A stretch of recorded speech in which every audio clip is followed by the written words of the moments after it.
Chelsea Football Club is changing right in front of our eyes. The reality is, we've got a new ownership group, we've got a new manager, and now it looks like Cobham is changing as well, with Neil Bath leaving for 30 years tenure at the club, yet now it's time to move on and go somewhere else. We've got the story, we're going to explain who's going to be replacing him, why Joe Shields and co have decided that they're bringing in a coach from Manchester City, and what is happening in Chelsea Football Club overall. I've got the full story, the chronological order. I let 48 hours go by because I knew the information was going to build up nicely, and all of you can get a one-stop shop and full understanding. Furthermore, Asensio has joined Chelsea. A lot of you are going to say again, who? An 18-year-old Argentinian centre-back, but he's staying with Boca Juniors for the year, and then he's joining us. We'll talk about that. And finally, Enzo Fernandez is through to the semi-final of Copa America, and Moises Caicedo is stealing the show at Copa America. However, he's going home. We're going to break the stories down. We're going to talk about the two players.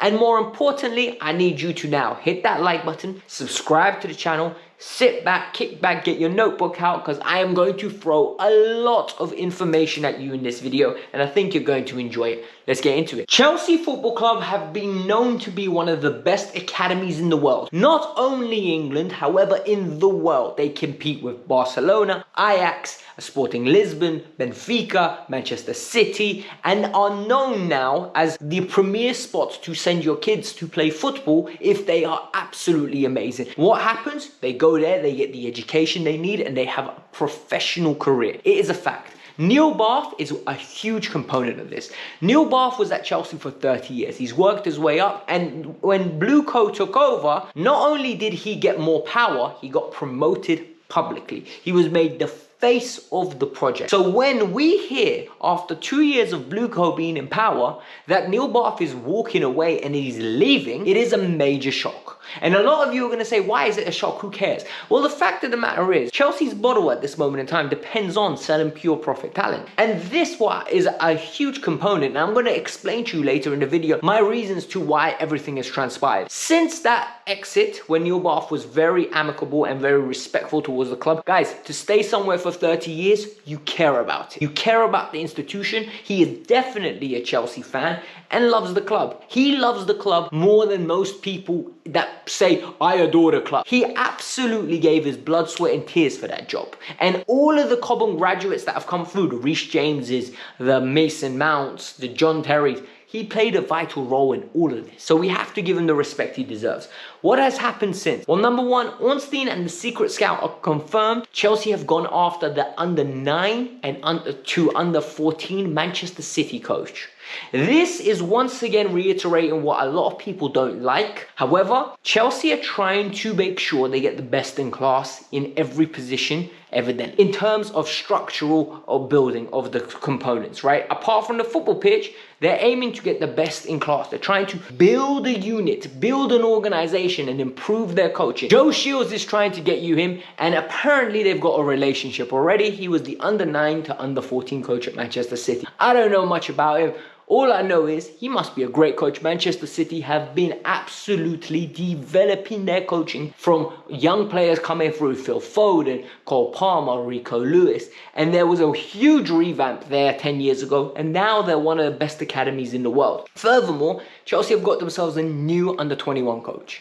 The current under-21 coach got the job at Burton Albion, and now they've had to replace him, and they went and got an individual called Felipe Colliao, I think his name is. I've absolutely butchered his name. I apologize once again. But he was at Benfica for many years. I think he's been in his current job for 1, and he won the under-23 league division with them. So Chelsea are going to bring him in to develop this youth even further, and I'm going to give you reasons for why all these things happened. A lot of these are my opinions, and this is where we've got the information. Now we need to talk about it. The reports that we're getting is Neil Bath wasn't pushed. Neil Bath wanted to leave. He wanted a change. He wanted some time off, and he was going to move on. What I've got here is, I think there are two sides of every story, but there's always a secret third one that no one ever wants to talk about because it's the truth.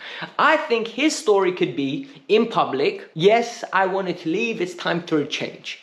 The other side of the story can be he is absolutely annoyed and hates the fact of what's going on at Cobham. And we need to talk about it. Number one, you need to understand this individual in his role is investing a lot into these kids. He most probably knows a lot of them from the age of 7 until they come up all the way to 16, 17 and become men. So what he does is he builds relationships with the families, he builds relationships with them, he sees them developing. And do you know how annoying it must be for him, where all that hard work's gone into these kids? They don't get opportunities at Chelsea, they get sold on, but yet the club is going more than willing to go and invest in other talents around the world, bring him in, and then they have to prioritize it. This is a leading factor in my opinion, because even if he's tired and wants to go, do you know how this would annoy anybody?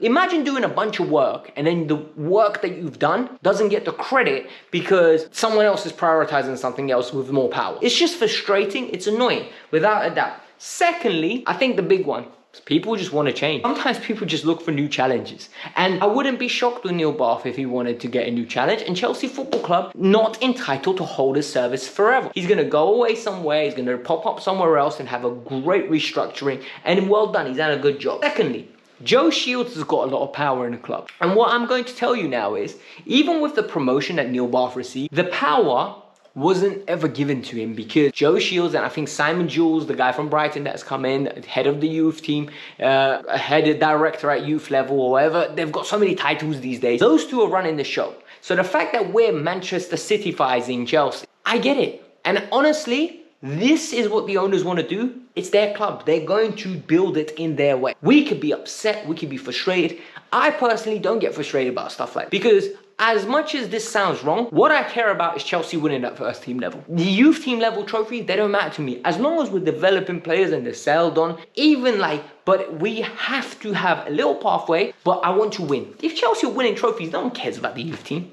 Like, let's be genuinely honest, right? If Chelsea Football Club are winning Premier Leagues and Champions Leagues, no one cares. Look at Real Madrid. How many people know Real Madrid's like, oh, how many players have they promoted? No one really cares about La Masia until things go really badly or a gem comes out. Like, honestly, Barcelona were getting Neymar, Suarez and Messi. Messi came out of the youth academy. No one once said, oh, they haven't produced another winger since. Messi leaves, Neymar leaves, Suarez leaves. All of a sudden, people are like, oh my God, Ansu Fati. Oh my God, Lamine Yamal. Oh my God, Pedri, Gavi. And they're mentioning all these players. And there's more pride in the development of these youth rather than Barcelona actually winning trophies on a regular basis. And I'll tell you now, the board, fans would rather Barcelona keep winning trophies. So for me, this isn't a massive deal. Finally, who have they hired? Well, the hiring was of the guy that worked at Benfica. And these are the reasons why I think they went for a manager of this ilk. Number one, he definitely speaks multiple languages, right? We know he speaks Portuguese and we know he speaks English. And furthermore, I wouldn't be surprised if he speaks Spanish. And why do I say this? Guys, we're signing so many Latin American talents. If they're Brazilian, they're speaking Portuguese. If they're anywhere else in Latin America, they're speaking Spanish. That language barrier is integral for the development of these kids that are going to be in the academy. Furthermore, he speaks English. So that already just isn't an issue. When like players are coming like David Washington, if he doesn't speak English, do you know how much easier it will be to translate a message to coach someone in their native tongue? Yes, he needs to learn the English to adapt to the culture and the surrounding. But in the meantime, it will be a huge aid. So I think this was a factor why we went for a foreign coach. Furthermore, apparently the style of football will be very similar to Enzo Maresca's, and there'll be a direct pathway through. That's what they're trying to do in terms of the long way. That makes sense to me. We need coaching from a level straight away that these players are already suited to come straight into the first team. It's not about, oh, we're going to just win trophies, their youth team. No, it doesn't matter. For me, it's imperative that these players are getting an education to bring them into the first team. If we're not, we're wasting time. And that's just my personal opinion. And the final one, and people aren't going to like this, this is their guy. Guys, when you spend money on something and you buy something and you own something, sometimes you just don't appreciate the stuff that was already there in place. And evidently, they've highlighted to us, they don't appreciate Cobham. They don't appreciate this current iteration of Cobham. So now they're going to make their own iteration of Cobham, and we'll see whether it's better or not. I, for one, I'm not going to hold this against them. I'm just going to sit back, relax, and just look at it, Because for me, like I said, the first team is what's imperative. We fix the first team, everyone else won't care about the rest. My personal opinion. Let's move on. The next story is a quick one regarding Asensio. Asensio is an 18-year-old centre-back from Argentina. I've been talking to you guys about this. I've been telling you that there's been a little bit of a disparity between the prices. However, Chelsea apparently have agreed £18 million bid. The fee's already done. The player's going to get announced soon. It's just a matter of getting the paperwork done. However, the hiccup was Boca wanted to keep him. And now Chelsea have decided to let him stay for a year. There's a recall after 6 months if Boca don't play him and Chelsea basically want to bring him back ASAP. For me, this is one. He needs to stay there, he needs to play football, and more importantly, he needs to develop. At the moment, we are way too crowded at that centre-half position to even think about bringing him back personally. So for me, send him out there, let him develop, let him get into like a good competitive environment where he's playing important minutes and he's toughening up, which I think he will.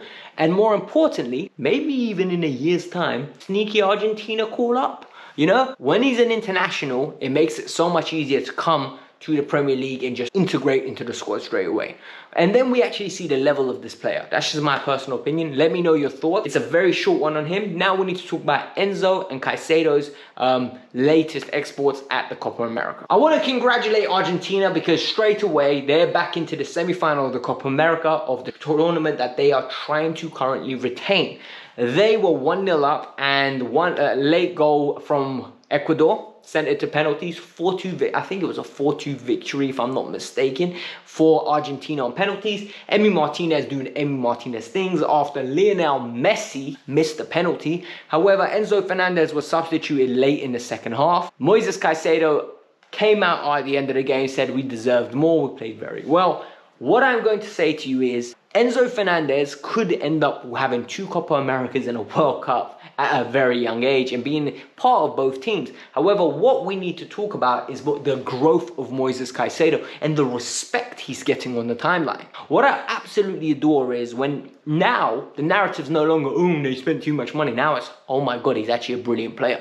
And he was always a brilliant player. And the reality was he was just being asked to do stuff that he's not capable of. And the same will happen with Enzo once Enzo's going to be doing a job where he's not hung out to dry. So I'm very excited for next year. I'm really excited by the fact that Caicedo just looks like he's coming into his own. Like he looks in front of our eyes that we have got a top tier player. And for me, that's very exciting. We've got Kendrick Piaz just getting more experience, becoming the youngest ever player to play at a Copa America in the quarterfinal, which is absolutely amazing for him. He's getting a good learning curve there as well, but he's coming at the end of next year. So for him, I just want him to keep developing and we're going to be perfectly fine. But this was the Kavkas View. I hope you lot enjoyed this video. Hit the like button, subscribe to the channel. Let me know your thoughts. Peace out. I'm out. Have a lovely day. Bye. Come on, England tonight.